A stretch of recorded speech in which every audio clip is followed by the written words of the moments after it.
अस्सलाम वालेकुम, मैं हूँ गुरसुलैन आरिफ और आप देख रहे हैं प्रोग्राम TRP 360। नाज़रीन, पाकिस्तान की मईशत तबाही के दहाने पे है और जो कुछ बची कुची है वो भी चंद दिनों में बिल्कुल तबाह बर्बाद हो जाएगी। नाज़रीन, आज हम एक ऐसे मुल्क की बात करने वाले हैं जिसके हालात व वाक़यात मईशत बिल्कुल पाकिस्तान की तरह है। मुमासलत तो इत्तफाकिया है, लेकिन अब देखना ये है कि पाकिस्तान की मईशत का क्या हाल होगा।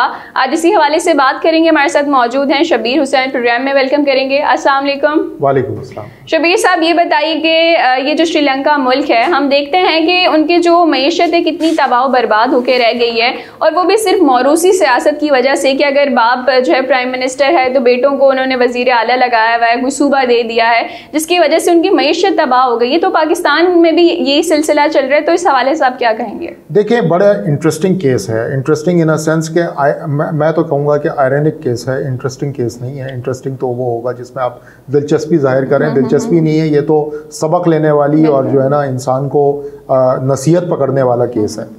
श्रीलंका में हुआ क्या था? 20 अगस्त 2020 एक हुकूमत आई महिंदा राजापक्से की, और राजापक्से एक फैमिली है। हम्बनटोटा एक सूबा है श्रीलंका का, जहाँ से ये फैमिली आती है, जैसे शरीफ फैमिली पंजाब से आती है, इसी तरह से ये हम्बनटोटा से आते हैं। ये पूरी फैमिली आई। महिंद्रा राजापक्सा जो है वो सदर बने, उनके भाई महिंदा राजापक्से जो हैं वो वज़ीर आज़म बने, फिर उनके 2 भाई मज़ीद मिनिस्टर्स बने उसी कैबिनेट के अंदर, फिर उनके 2 भतीजे उसी कैबिनेट में मिनिस्टर बने, और इस तरह से काम शुरू हुआ इस हुकूमत का। तो आज ये फ्रांस 24 जो कि टीवी चैनल है फ्रांस का बड़ा मशहूर, उन्होंने एक बड़ी डिटेल स्टोरी छापी है, हम अपनी स्क्रीन पे दिखा भी रहे हैं, और उसमें उन्होंने ये बताया है कि किस तरह ये पूरी राजापक्सा फैमिली जो है 2020 से राज कर रही थी श्रीलंका की मुल्क के ऊपर। इकॉनमी पूरी की पूरी उनके कंट्रोल में थी। उनसे गलतियां क्या हुई, जो गलतियां शायद हमारे यहाँ भी देखी जा रही हैं।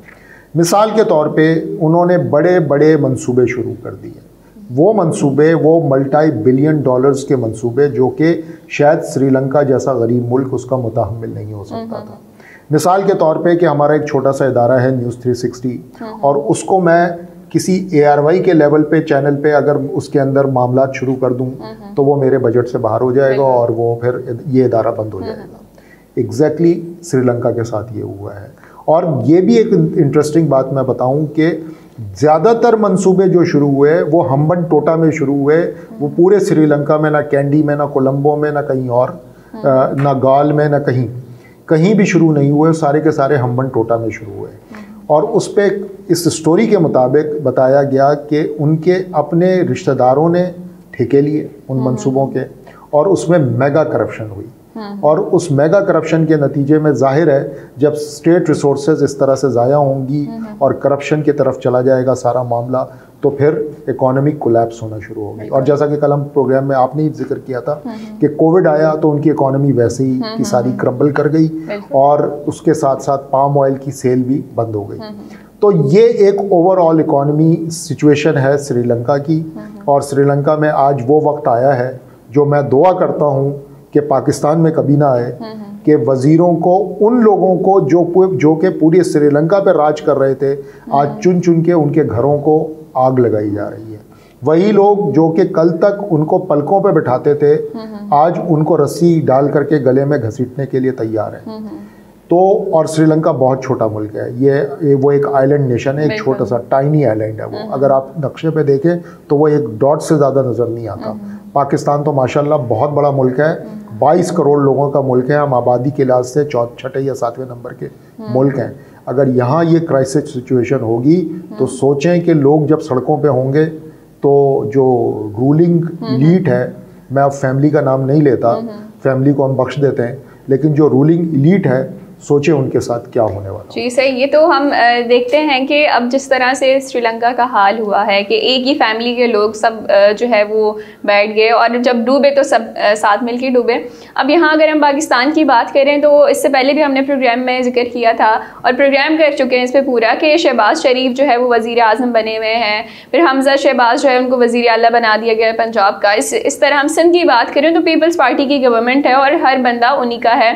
तो यहाँ हम देखते हैं कि किस तरह से ये सारी चीज़ें जो है वो पूरे मुल्क को डैमेज कर रही हैं, क्योंकि जाहिर सी बात है अगर एक फैमिली है, एक फैमिली के सारे बंदे तो इंटेलिजेंट नहीं हो सकते, सबको तो नहीं पता हो सकता कि हाँ जी मैंने ये काम करना है, क्योंकि जाहिर सी बात है कि टैलेंट जो है वो घर में तो नहीं पैदा होता, हर किसी का अलग अलग होता है। तो हमें ऐसे लोग चाहिए थे कि जो कि अच्छे हों, जो कि पढ़े लिखे हों, जो समझदार हों, जो कि मुल्क को चला सकें। अब यहाँ हम देखते हैं कि अगर हम छोटे लेवल की बात करें तो जैसे किसी कंपनी में कोई लग गया तो उसने अपने सारे रिश्तेदार वहाँ लगा दिए, ठीक है। अब यहाँ हमारे पूरे मुल्क के साथ ये हो रहा है, तो इस वजह से हमारा जो पूरा मुल्क है वो हम देख सकते हैं कि कितनी बदहाली की जानिब जा रहा है। तो आपको क्या लगता है क्या सोल्यूशन होना चाहिए? देखें, सिंपल मिसाल है, मैं आपको बताऊं, मैंने एक कंपनी शुरू की, ये इदारा मैंने शुरू किया न्यूज़ 360, यहाँ पे मैं ख़ुद मालिक हूँ, मैं सबसे ऊपर बैठा हूँ। अब मैं उसमें करूँ ये कि मैं अपनी बीवी को एंकर बना दूँ, हाँ, अपनी बेटी को प्रोड्यूसर बना दूँ, अपने भाई को यहाँ का मैनेजर लगा दूँ, तो ये तो बैठ ही जाना है इसने फिर, क्योंकि ना मुझे पता है कि मेरी बीवी को एंकरिंग नहीं आती, मेरी बेटी को बिल्कुल भी प्रोडक्शन नहीं आती, तो ये तो होने वाली चलने वाली बात नहीं है ना। ये इस मुल्क के साथ ये कर रहे हैं। आप सोचें कि इस छोटे से इदारे से मैं ये रिस्क नहीं लेना चाह रहा, लेकिन इस मुल्क के साथ ये रिस्क लिया जा रहा है, ठीक है, ये हो रहा है इस मुल्क के साथ। इस वक्त क्या हो रहा है, मजाक आप ये देखें कि इस मुल्क की पूरी काबीना लंदन चली गई है कल रात, कि वो उनसे मिलेंगे जाकर के जो यहाँ से मफरूर है अदालत के, और उनसे गाइडलाइन ली जाएगी कि इस मुल्क को कैसे चलाया जाए। तो ये तो इस मुल्क के साथ मजाक है। और उस सारी सिचुएशन में जिस वक्त पूरी काबीना मुल्क से बाहर चली गई, वजीर आज़म समेत, इस मुल्क की स्टॉक मार्केट आज क्रैश कर गई है, 1000 पॉइंट से डाउन नीचे चली गई है, हमारा रुपया क्रैश कर गया है, कोई डिसीजन मेकिंग नहीं है, इकोनॉमी को किस तरह से फ्लोट करना है, लेकर के आगे जाना है, किसी को कोई अंदाज़ा समझ नहीं आ रहा कि क्या है। एक ब्लाइंड, जिसको कहते हैं ना, अंधेरी अंधी गली में हमें लाके खड़ा कर दिया है, और फिर हमसे कहते हैं कि भाई तुम इमरान खान को बुरा कहो, और भाई इमरान खान तो कर गया जो कर गया, अब आप हैं, आप हमें बताएं, आप तो हमें छोड़ के लंदन चले गए। जी जी। तो हम तो ये समझ रहे थे कि आप आएंगे, आप फैसले करेंगे, आपको करेंगे, तो पता चला नहीं, आप फैसले नहीं करेंगे, फैसला कहीं और होगा, आप वहां जाएंगे पहले, तो आप सारे उठ के वहां चले गए। और फैसला मिसाल के तौर पे कि आप ये समझें कि शब्बीर साहब के पास मैं ये मसला लेके जाऊंगी तो शब्बीर साहब इसे हल करेंगे, तो पता चलेगा कि नहीं, शब्बीर साहब कह रहे हैं कि मैं अभी बाहर से घूम के आता हूँ किसी से मिल करके, फिर मैं तुम्हें बताऊंगा कि तुम्हारा मसला कैसे हल होगा। बिल्कुल यही हाल है। तभी तो हम देखते हैं कि जैसे शहबाज शरीफ वज़ीर आज़म तो बन गए, लेकिन अब उनको ये नहीं पता कि किस तरह से मुल्क को चलाना है। और तहरीक अदम एतमाद जब आई थी तो सारी पार्टीज़ हम देखते हैं कि उस टाइम तो सिर्फ इमरान खान, उनका सिर्फ एक फोकस था कि इमरान खान को हटाना है। अब क्योंकि वोट आउट इमरान खान हो चुके हैं, तो अब उनको ये नहीं समझ आ रहा कि पाकिस्तान को हम किस तरह चलाएं, मुल्क को किस तरह चलाएं, जिसकी वजह से लंदन चले गए। और इसकी वजह से हम देखते हैं कि हमारी जो आवाम है वो कितने गुस्से में है। और हमारी ये तो बिल्कुल क्लियर हो चुका है ना कि ये जो गवर्नमेंट आई है अभी, ये इतनी अहल नहीं है कि ये मुल्क को चला सके, और चलाने के लिए ये जो है जो चीज़ें सीखनी है वो लंदन से सीख के आएंगे। बिल्कुल ऐसा ही है। और देखें, ये बड़ी ही ग्रेव सिचुएशन है, एक इंतहाई ख़तरनाक सिचुएशन है। इस वक्त कुछ वाकफ़ान हाल जो कि बहुत इंसाइडर्स हैं वो ये बताते हैं कि जो फाइनेंस को बहुत अच्छी तरह समझते हैं कि अगर जो सूरत हाल हमारे पास है, हम फाइनेंशियली जो है ना सिर्फ 8 हफ्ते के फासले पर हैं कि हम श्रीलंका बन जाएं। खुदा न खास्ता 8 हफ्ते तक कोई डिसीजन मेकिंग हमारे यहाँ नहीं होती। मिसाल के तौर पे कि IMF का रिव्यू मिशन नहीं आता और अर्जेंटली हमारी जो $1 बिलियन की ट्रांच है जो IMF ने रिलीज़ करनी है और वो नहीं होती, तो हम बैंकरप्ट हो जाएंगे। दूसरी सूरत कि हम फौरी तौर पर ये गवर्नमेंट पेट्रोलियम के ऊपर जो सब्सिडी दे रही है उसको ख़त्म करे और पेट्रोलियम प्राइसेस बढ़ाए ताकि पैसे जाना शुरू हों उस ख़जाने के अंदर, तो हम बचेंगे। बिजली के बिल जो रुके हुए हैं बढ़ने से, उनको फौरी तौर पे बढ़ाया जाए। गो के मुझ पे, आप पे, सबों पे बोझ पड़ेगा उसका, लेकिन ये बढ़ाना ज़रूरी है अगर इस मुल्क को आगे लेके चलना है। मुझे तो लगता है सबसे पहले करप्शन हटाने की ज़रूरत है, और वो भी छोटे लेवल पे नहीं, बहुत बड़े बड़े लेवल पे, मैसिवली। लेकिन क्या करें कि 34 रुकनी काबीना है और 24 उसके अंदर जो है वो जमानत पर है। बिल्कुल। और सारे के सारे करप्शन मुकदमात में जमानत पर है। तो फिर इस कैबिनेट से आप कैसे उम्मीद करती हैं कि ये करप्शन के पीछे जाएंगे? ये तो जब से आए हैं इन्होंने एक FIA के इन्वेस्टिगेटर का तबादला कर दिया, उसका हार्ट अटैक हो गया, वो मर गया। तो ये तो इनकी प्रायोरिटीज़ हैं। तो हमें बस दुआ ये करनी चाहिए कि ये मुल्क जो है जो कि हम सबों का मुल्क है, 22 करोड़ लोग हैं, कोई छोटा मोटा मुल्क नहीं है, इनको थोड़ी देर के लिए इन हुक्मरानों को खुदा हिदायत दे कि वो इमरान खान को भूल जाएं और वो हमारी फ़िक्र करें। मुझ जैसे खान बहुत सारे पड़े हैं जो कि इनकी तरफ देख रहे हैं।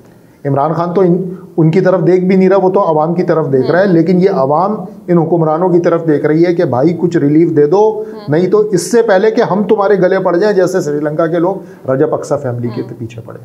जी नाज़रीन, उम्मीद करते हैं कि अल्लाह हमारे हुक्मरानों को हिदायत दे ताकि पाकिस्तान की मईशत, पाकिस्तान का हाल श्रीलंका जैसा ना हो। नाज़रीन, ये था हमारा आज का प्रोग्राम। फिर हाजिर होंगे नए मौजू के साथ, तब तक के लिए इजाज़त दीजिए। अल्लाह निगहबान।